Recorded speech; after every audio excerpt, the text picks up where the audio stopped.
coverage you can count on. This is the Erie News NOWCAST. Good Thursday morning. I'm Mark Soliday. It's a quick check of some of the latest stories we are following here at Erie News Now, and we kick it off with the latest developments in that overnight developments in that most recent mass shooting. It's actually mass shooting number 232 for America here in 2021. And overnight, the death toll from that San Jose gunfire climbed to 9. We have new details this morning about the suspect and some of the victims. They now say it's a 57-year-old by the name of Sam Cassidy, actually an employee at that San Jose, California bus and rail yard known as the Valley Transportation Authority, who police say was behind the gunfire. Wednesday morning, that's when they say he opened fire on his coworkers in San Jose, killing 9 of them. Police say Cassidy took his own life at that shooting scene. The victims, basically all of his coworkers, ranged in age from 29 to 63 years old. San Jose's mayor says the suspect was well acquainted with a number of those victims. Cassidy's ex-wife told the Associated Press that he had told her he wanted to kill people at his workplace. He'll come home and say so-and-so, you know, but, you know, I used to tell him that that's how it is in the jobs. You always have, you know, problems, and people may not like you for no reason, but you may not like so-and-so for whatever reason. That's how it is, but sometimes he didn't like my response, or he will get more mad. Police have yet to release a possible motive. Again, this guy took his own life at the shooting scene. Those 9 victims set to be honored tonight at San Jose's City Hall. President Biden making his way into Cleveland, Ohio today to talk about the economy, and it's going to be the president's first visit there since taking the oath of office. He did make one other stop in Ohio since back in January, visiting Columbus in March. They're touting his $1.9 trillion COVID rescue package. Meantime, several Republican senators are going to be announcing their infrastructure counteroffer this morning. The president did meet with some leading Republicans at the White House earlier this month to talk about that bill. He said he's prepared to compromise on one that would work for both political parties. I think it's important. Well, it's been nearly 5 months now since the attack on the U.S. Capitol, and we talked about that push to create a 9/11 style commission to dig into exactly what happened and why. Well, that measure passed the House, and it could hit the Senate floor for a vote as early as this afternoon. But that measure's passage within the Senate being seen as unlikely. At the longest, they say it could drag out until over the weekend. We'll be keeping our eyes on that here at Erie News Now. The state of Pennsylvania getting close to Governor Tom Wolf's benchmark for ditching most of what's left of the state's pandemic restrictions. The Wolf administration says 70% of Pennsylvania adults have received at least 1 dose of a COVID vaccine.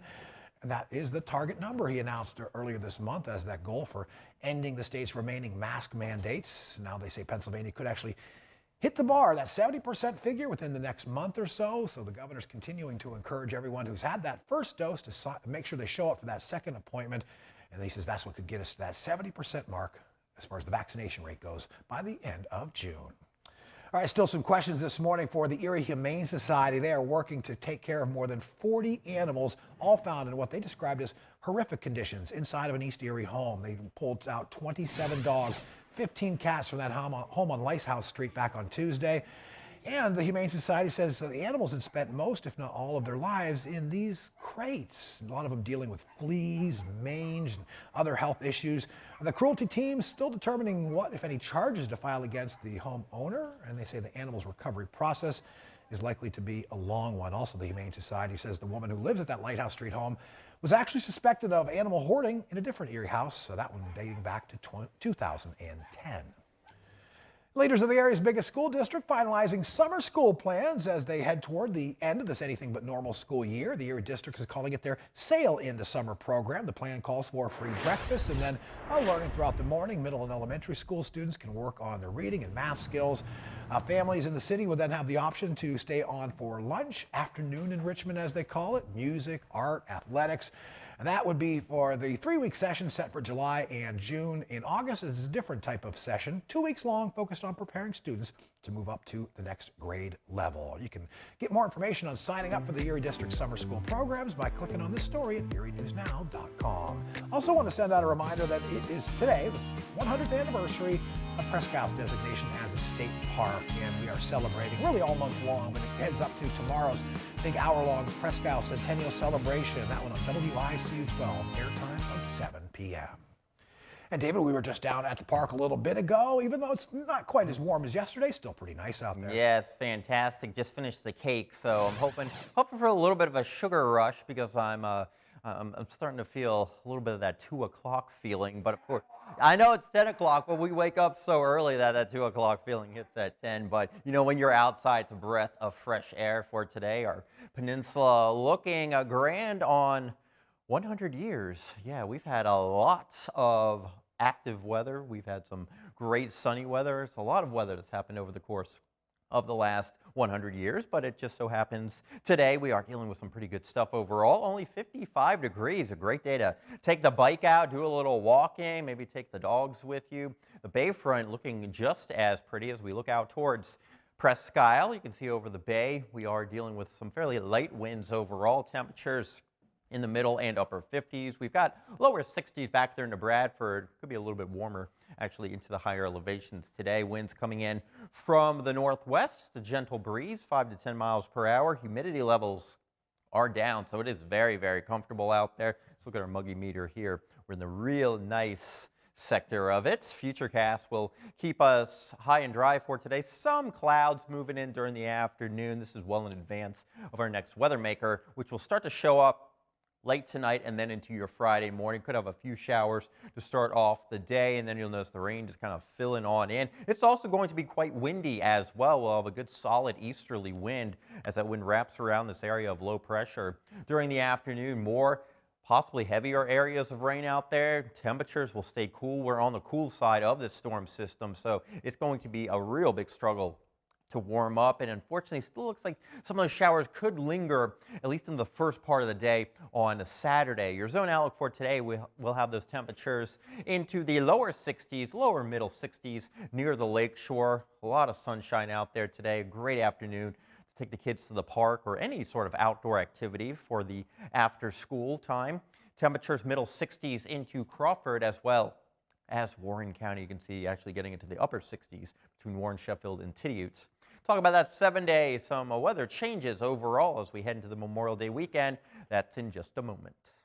Covering that 7 day, we'll do that in just a sec. First, though, a quick answer this morning about who won that huge Powerball jackpot all the way back in January. Yeah, that answer is now known this morning. That ticket was sold in Maryland, worth more than $730 million. Well, it wasn't an individual. It's actually been claimed by a group of folks who want to remain anonymous, only calling themselves the Power Pack. It is the fourth largest Powerball jackpot in history. And this group of winners, this Power Pack, picked the lump sum cash option, so they get $366 million after federal and state taxes.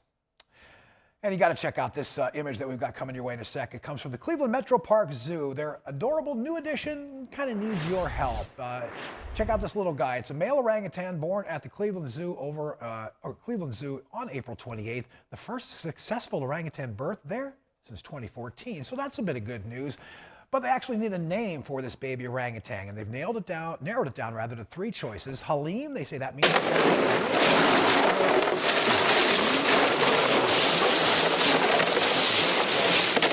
orangutan's name, futureforwildlife.org is the web address for that one.